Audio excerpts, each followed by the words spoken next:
The message of this anniversary celebration is that the presidency of the United States belongs to the people of the United States.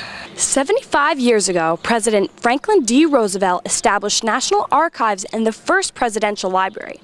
Today, people are gathered here to commemorate the 75th anniversary with a ceremony on the great lawn of the presidential library.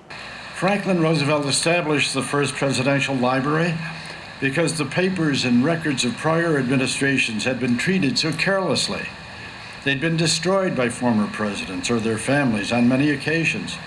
The papers had been sold to private collectors, and the papers had disappeared, so that historical records were vastly incomplete.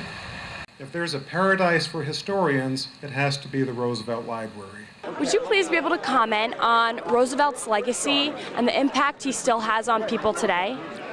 Well, it's not often that you can say this, but totally changing the world in a way that we're living with every hour of every day by taking the United States out of the Depression and leading us to victory in World War II. Had that not happened, a lot of us would not be here. Would you please be able to comment on the Roosevelt Library and the significance it has in Dutchess County? Sure. Obviously, Franklin Roosevelt was a favorite son of Dutchess County, and we can speak at length about his impact in the world and certainly transforming the presidency. But right here in Dutchess County, the fact that he selected his presidential library, the first presidential library, to be here in Dutchess, it is a major tourism attraction. It's a major institution for learning and archiving the history of Franklin Roosevelt, and it's been a great asset to Dutchess County's economy. One of the benefits of being a historian is you can say, if the president came back today, this is what he would think, and it's hard for anyone ever to prove you wrong.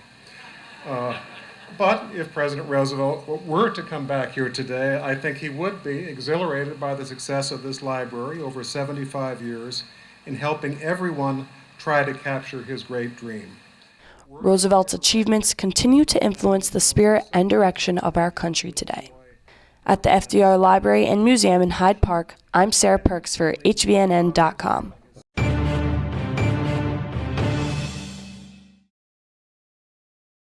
Hi, I'm Frank Costello Jr., President and CEO of the Dutchess County Regional Chamber of Commerce, and I want to invite you to the Hudson Valley Hot Air Balloon Festival on July 8th, 9th, and 10th.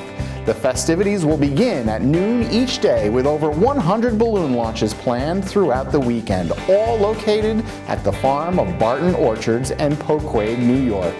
Mass hot air balloon launches are scheduled for Friday at 6 p.m.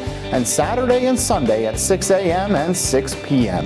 This year will feature a fireworks display on Friday and an expanded moonglow of hot air balloons lighting up the Saturday night sky. This is now a true festival with live entertainment, a petting zoo, games, food trucks, helicopter rides, balloon rides, live music, fire pits, and of course, all of those colorful and majestic hot air balloons. Parking is free. All morning launches are free. So bring friends, family, chairs, and a blanket. For information and tickets for the Hudson Valley Hot Air Balloon Festival, visit balloonfesthv.com. And we'll see you there, or maybe up here.